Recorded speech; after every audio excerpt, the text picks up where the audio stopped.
the one and only SynthPunk here, and he's here today to somehow convince me that the Moog Muse is all hype. Oh, what does he got? The Bobby Moog cup. Here he I'm goes. sponsoring Moog and Sequential. Yeah, so you've been working on me for 2 days straight now, trying to get me off the hype train for the Moog Muse, and I got 30 minutes, and you got 30 minutes to convince me why. And I don't even think that if you only watched the Heimbach video, bro, I don't know, man. No, Listen. I watched probably a dozen. All right, go for it. I watched a dozen demos. Why don't you ask me a question? Ask me. All right, so yeah. So how about this? Moog Muse first impression, looks, features, and price. It's a pretty face. Pretty face, okay. Pretty face. I'm a little suspicious by the price. Okay. I think that was an O'Donnell call. You think they cut the price, and for what reason? Because O'Donnell probably told him we got to cut the price. Okay, so you think it was coming at what? Okay, so I got home a little bit earlier than I thought I would, and I said to myself, put on a Polybrute 12 demo. Okay. Okay, and sure enough, the one that came up was Sonic State. Okay. Yeah. If you go to this after this live stream is done, I suggest everyone go to Sonic State and listen to the beginning of Nick Batt's Polybrute 12 demo, because oh my God, the first patch it has a wideness to it. Okay. Okay, it's so wide. And then I listened to a few other patches, and I got more excited about the Polybrute 12.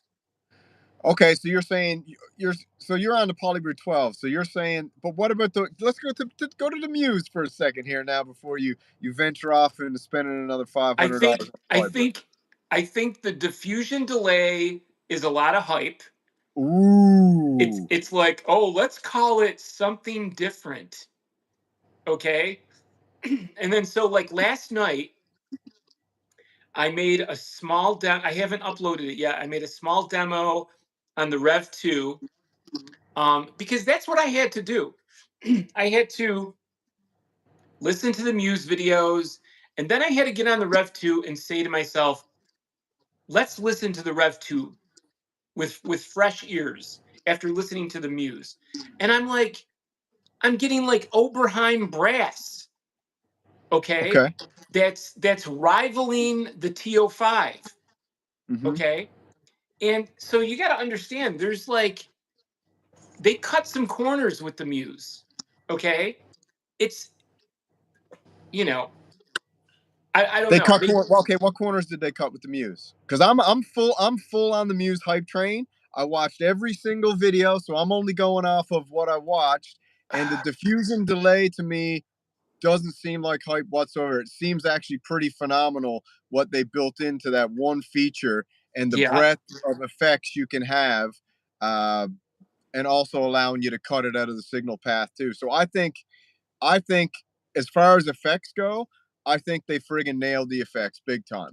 And when I went and watched all the videos and everybody's explanation or demo of the effects, it was pretty convincing that they did that right. Well, I would hope so, because the effects on the Moog 1 were horrible. Yeah. Horrible. Yeah, okay. But listen, we're talking Muse. You spent 2 days trying to convince me the Muse was trash. It's not trash. That's okay, so guess what happened today? Yeah. What? I posted a photo of the Moog Muse on Moog Addicts, right? Yeah. And I wasn't trolling, I wasn't being mean or nasty. I was giving my opinion, right? Okay. And I gave my opinion, and for some reason it got over 20 likes. Okay? People were also agreeing with me in the comments. But the guy that runs Moog Addicts Yeah. doesn't like me, and he took it down. Okay, so what was your comment? I just basically said, I think I sent you the text of I sent you an image, a No, I mean screenshot for the people watching, what was for the the people. paragraph? I said, you know, it's like it's not the Moog Muse is not the end all be all. It's not the pot of gold at the end of the rainbow. It's it's not far from a Prophet 6 or a Rev 2, you know. Obviously not far from a Polybrute, because the Polybrute has ladder filters, and you know, it's everyone. Okay, first off, I'm gonna tell it like it is. The Yeah, shills, yeah, yeah. Let's hear it. the synth mafia, which, you know, some people are like, there's no synth mafia, and like that's a nasty term. It's not. It's true. It's just a term. Yeah, The of the course there's a group of synth pop. people, and you and I talked about it the other night. It's like a new synth comes out, and it's in everyone's laps. Okay, and it's kind of funny, isn't it? Yeah, It's it's kind of crazy. funny that it's just like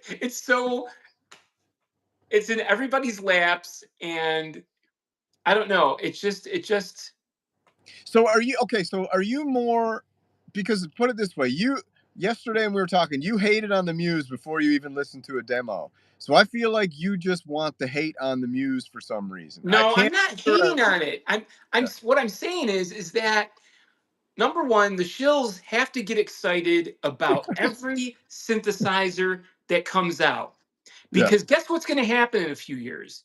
Well, Sequentials due mm-hmm. for a new polyphonic in probably 2 years, right? Yeah. What's going to happen? They're all going to be like, "This is so great!" Blah blah blah blah blah. You know? But okay, but do you not think that the excite? Because so I compared this when I was talking to Echo last night. When I watched the Moog Labyrinth Shill Fest, everybody had to go over the top to make you think it was good when everybody's ears told you it wasn't good. The Moog Muse, to me, when I watched all those demos, I didn't need anybody to say anything. It spoke for itself, and the fact that Moog got this out and it looks like they did the polyphonic right. It looks like it's feature packed, and what it's missing, like me and Echo were saying, the fact that it doesn't have polyphonic aftertouch is kind of like, it seems like there's enough going on there that you don't even really need that in there for this one in particular. They nailed the looks, they nailed the spec set, and they nailed the price, even though it's super expensive. Is it better than the Polybrute 12? I don't know, but it's definitely I think warranted to be excited about. Don't you think? It's I mean, Or not? in a sense, any new technology is worth getting excited about, okay? But for me, it's like mildly excited, Mm-hmm. okay? I'm not going to be gushing over it. And the fact that these reviewers on YouTube, Yeah. you know, they have to gush, you know, and there's a certain amount of, okay, there's this idea that, you know, when something new comes out, I'm not talking about the reviewers now. I'm talking about the consumers, the true consumers. It's like, and I'm guilty of this, Mm-hmm. but not to this level where it's like all their synths are these girlfriends that they've been with, Mm-hmm. you know, for a long time, and they're bored. Yeah. Okay, they're bored, right? And and it's so transparent that people want something new. They think that getting something new is gonna, you know, they're gonna get sounds that they've never heard before. Okay, so Okay. someone's just asking you. I'm assuming this question's for you. It's saying what what doesn't this have, and what did you want it to have that warrants you to be like, this isn't really that impressive or sounds really good? Because you're a Moog fanboy when it comes to that creamy MiniMoog sound. There's no bigger MiniMoog fanboy than you. And this Muse David can do Lovering. David everything. Lovering. Yeah, you and David Lovering are the two biggest friggin' MiniMoog fanboys I've ever seen, which is Mark fine. That's Mark cool. Doty. Mark That's cool. Doty. Friggin' Mark Doty too. Throw the three in the Three Stooges. You guys are the big MiniMoog fanboys, and this Muse can do everything the MiniMoog can do and more. You I got to told try you. it out. Okay, I told you that if I had to give up either the MiniMoog or the Pro 3, Yeah, I would keep the Pro 3. yeah, Okay? But the only reason, okay, is because of the wideness of territory. hmm Okay? You can't, you got to get off the MiniMoog bandwagon where you're like, get rid of the MiniMoog and get yourself a Muse. The MiniMoog is its own thing. yeah, It's everything is there. Everything is laid out. There's zero menu diving. What you see hmm is what you get, and that's the beauty of it. It's so raw. Okay, okay, and it does have a huge sound. I'm yeah, serious, man. It has such a huge sound. If you go see bands, you go see all these bands that are playing on tour, hmm everybody's got MiniMogs. yeah, You know what I'm saying? Maybe they're using it 4 or 5 times in a show, but they're using it because it just Devo's on tour with MiniMogs. hmm Okay, Mark Mothersbaugh has a MiniMoog and a MiniMoog Voyager, and he's got one hmm of the reissues. I mean, that's how it is. All these albums that were done, Michael Jackson, I mean, Steve Winwood, I could go on and on of all hmm these historical albums that were done using the Minimoog. It has an iconic sound. It cannot be replicated by any other synthesizer. It's So not going to be able you to think be. that you think the Moog Muse is just a Do we get cut out? Hello? I think I lost you. Oh no. I think I lost Samurai. Samurai. Are you there? Is anybody there? Am I still on?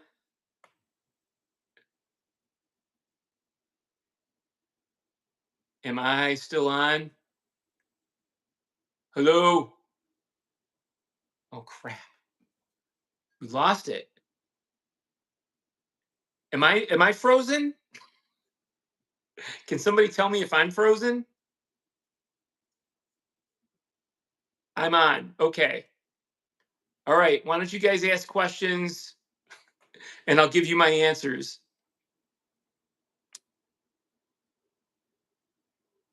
Hello? Host left. Oh boy. Am I still on?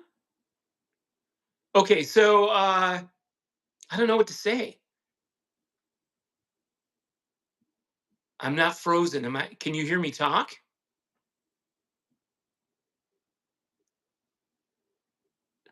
Who is your daddy and what does he do? um I love the Minimoog. And anyways, I had this picture of the Polybrute 12 behind me. There we are. We're back. friggin' thing overheated? Yeah. So carry on. So So yes. So basically, what you're saying is you like the Mini Moog. You just think that it's not as good, and you didn't hear anything inspiring. The effects were crap, and it sounded thin, and it had no balls. And Moog missed the boat. Is that what you're saying?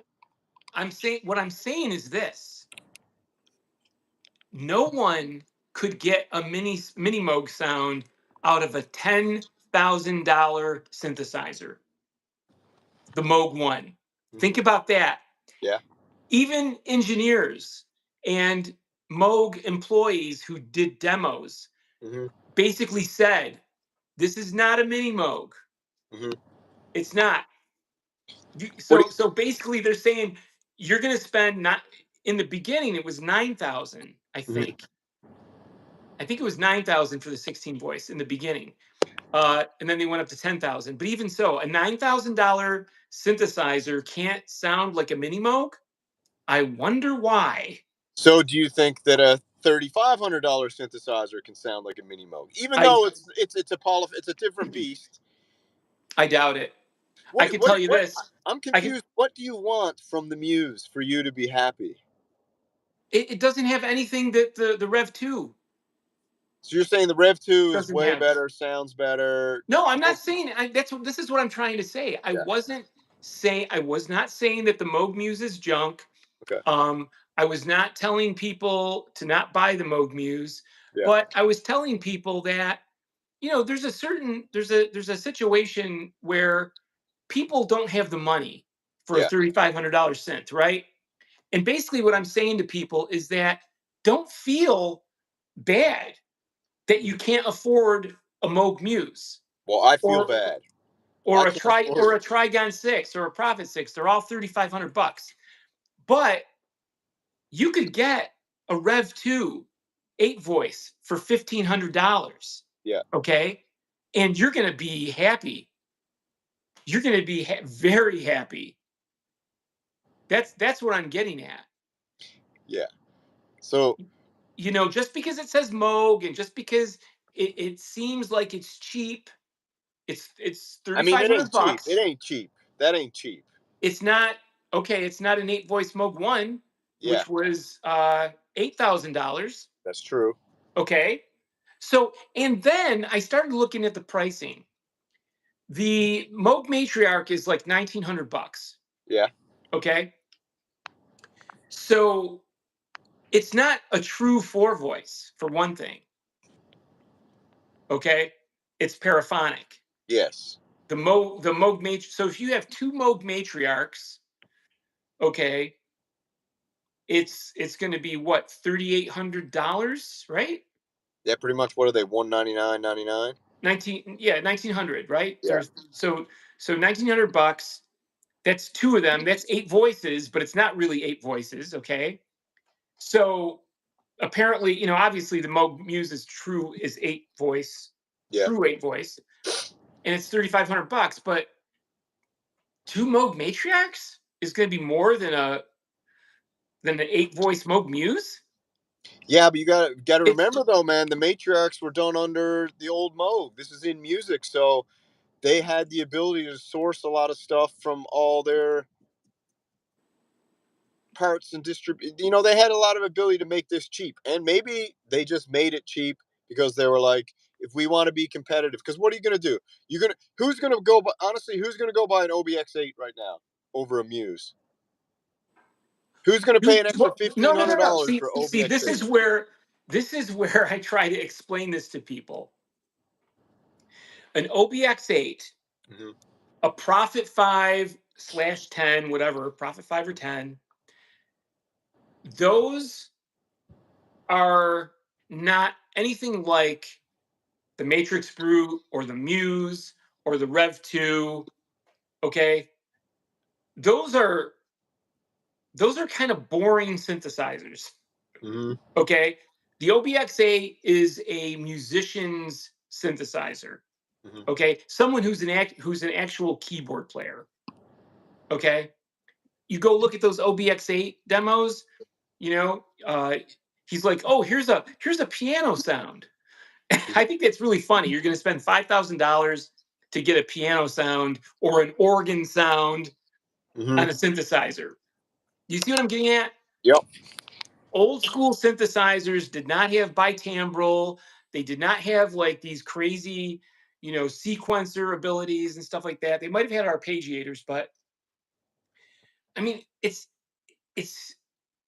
So an okay, OB. like if we're just talking, you're in the market right now to get out there and buy a big poly synth. You've got Polybrute 6, Polybrute 12, OBX8, Prophet 510, Moog Muse, and Rev 2. We can say Rev 2, but I'm not going to put Rev 2 in the category because I just feel like the Rev 2 doesn't really deserve to live in that category at the moment.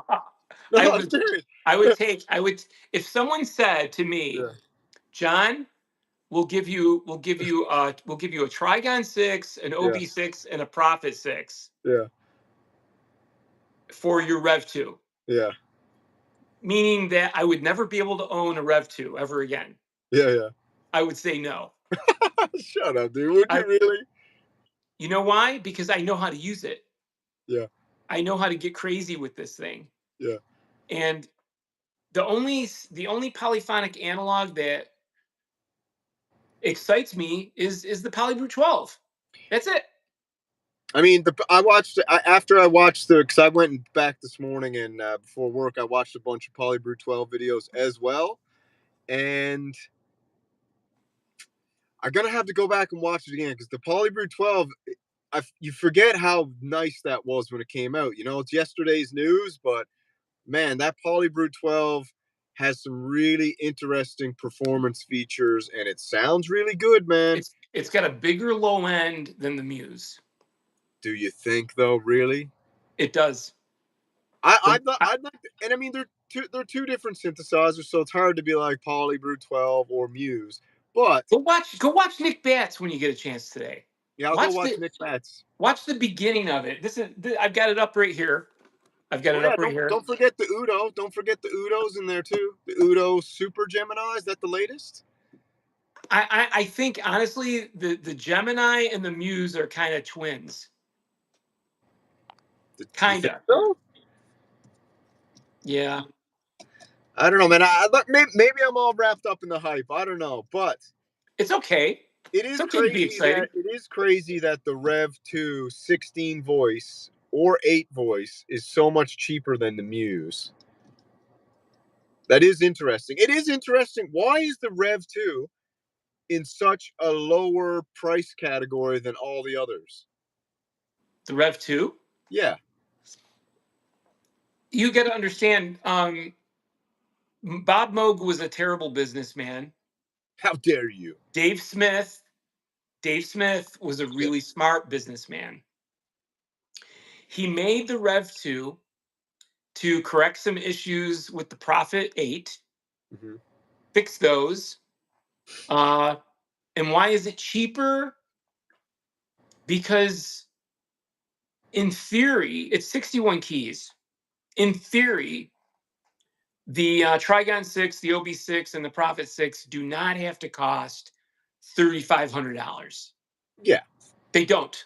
Okay? Not because they're 49 keys as opposed to 61 on the Rev 2, but because, you know, and this is the reason why Dave Smith released all these synths in 49 key versions, especially the Prophet 6. The reason why I've talked to a lot of people who have the Prophet 6. The reason why he released the Prophet 6 in 49 keys is because he knew that down the road he was going to re-release the Prophet 5 and the Prophet 10. Okay? If the Prophet 6 was 61 keys, people would not even think about getting a Prophet 5. Yeah. They wouldn't. That makes sense. They wouldn't. And the Prophet 5 is nostalgia driven. Okay? You know, some reviewers of the Moog Muse were like saying, "Oh, it's like the Poly Moog and it's like the Memory Moog," you know? And the thing is, I wouldn't ever want to say something like that because I have actually played a Poly Moog and I've actually played a Memory Moog. I had a Memory Moog in my studio for a couple of weeks. My friend Seth left it there for a couple of weeks. Yeah. And guess what? The Memory Moog is so boring. It's really, you know. So you think that people shouldn't even be comparing to those synths because those synths didn't really live up to the hype? Honestly, I would have to say that in Bob's time, the best synth that they ever did was the Voyager. The Voyager, yeah, that's what a lot of people seem to be saying. So, I mean, I guess I'm pretty impressed so far. I'm going to go back and watch a lot more videos tonight. I'm going to watch the Polybrute. I'm going to make a determination of which one I actually think, because like I said, the Polybrute's so far gone out of the, realm, and Moog did a blanket Synth Mafia with the Labyrinth and the Muse now. So that's like today's cheesecake. You know what I mean? So, but I'll Yeah. tell you what. I think you should sell the MiniMoog and get the Muse, and I think Echo Craft should sell his Rev No, 2 and get the no. Muse, because I think you The guys are sick of the Rev 2. To be honest, I think you're sick of it. You think I'm sick of the Rev 2? Or the MiniMoog, sorry. I think you're sick of the MiniMoog, and I think Echo's sick of the Rev 2. Does Echo have a Rev 2? Echo's his Rev 2 is his flagship. That's what he uses for everything, and he's basically just saying in the chat that you're right about the Rev 2 and I'm wrong, which is fine. I played the Rev 2, but only briefly for a little bit, and it's awesome. I think it's amazing. But there's I just I I made some sounds on this the other day. I made these bell sounds Mhm. that are so big, and I watched somebody doing bell sounds on the Moog Muse, Yeah, and the Rev 2 just crushed it. really. Crushed it. I want you to get the Moog Muse and do it side by side. Rev 2 Moog Muse. Only if Moog sends me one. You're gonna have to write him a letter. No, they hate me. Everyone hates me. You think everyone Everyone. hates you, but that's wrong. Nobody hates you. People hate me. There's some people out there that hate me. Yeah. Some people some people still think I'm the king of cringe, but You know what? You know what the thing is I've been doing, like I told you, I've been doing synthesis since 1981. Okay, that's a long time. yeah. Okay, I've been and I was around. I had friends. There were so many keyboard players in Utica, New York. I was always around. I was a guitar player first, but I was around guys who had CS80s, Prophet fives, MiniMoogs. I mean, you could throw a coin and hit somebody with a Prophet 5 in this town. I mean, Really. and we were all at a building. There was probably 10 bands in this building that rented rehearsal space. We were all up each other's asses all the time, man. We were like going to borrow somebody's effect pedals, you know. It's like an old lady going over to borrow some sugar or something like that, from a neighbor. But it was like a frat house of musicians. And That's cool. so, there was, like I said, when I had the Prophet 5 Rev 4 version, the new version, and I had a sequential 6-track, which was from the 80s. The sequential 6-track sound was so much bigger Mhm, than the new Prophet mhm. 5. And I was like, wow, that's kind of a bummer. Uh, but things have changed. And, there's also this mystique that, like, the CS80 is the god synthesizer, the Vangelis synthesizer. The thing about the CS80 is that it's not worth 50,000. It's not worth 10,000 on Reverb. My friend sold it for 50 grand, but that's why I say vintage synthesizers, you have to understand what you're getting into. And people that think that they need to buy and spend that money on a vintage synth, it's the same idea with new stuff. People think you got to have a Moog 1. And I got caught up in that whole thing. I was hell bent on getting a Moog 1, and I sold my action figure collection. I bought a Moog 1, and I was so disappointed, you know? I got a challenge for you. How about this? Because I got to take off here now. Lunch break over. We'll continue this later on. But I got a challenge for you. Pick one of the Synth Mafia's Moog Muse videos Yeah. and get your Rev 2, and I want you to match their demo with your Rev 2. I want you to match the demo that they do with your Rev 2. If you can do that, I will go against the Muse. I'm not trying to tell people to not buy it. What I'm telling people is that if you can't afford a Moog Muse, Yeah. don't worry. There's Yeah. there's just as good options out there. The Rev 2, 1500. You could buy a Rev 2 in mint condition and Pro 3 in mint condition for $3,000. Yeah. All right. The chat has spoken. They've chosen Daniel Fisher's 30-minute demo. They want you to patch for patch with the Rev 2. Okay, I'm only gonna do 10 patches. Yeah. I'm not Just, doing all of them. just 10 patches. That's fine. All right. All right, cool. All right, man. You listen. You have a good day. Great chat. Great talk. I still think that I'm more of a Polybrute 12 guy. I do think, though, let's just say this. I think Bob Moog would look down and he would be proud of what they did with the Muse yesterday. I think. Oh, come on, man. Come on. Give one for Bobby. I don't know. I don't know if Bob Moog was still alive. I don't know if you'd ever see the Moog One. Yeah, why? I don't know because Sequential is a poly company, and Moog is a mono company. Well, let's hope Sequential comes out with the Rev 3. That's what we need. We need the Rev 3. Okay. All right. All right, brother. You take it easy, man. Enjoy your afternoon, and I'll catch up with you later. Shoo shoo.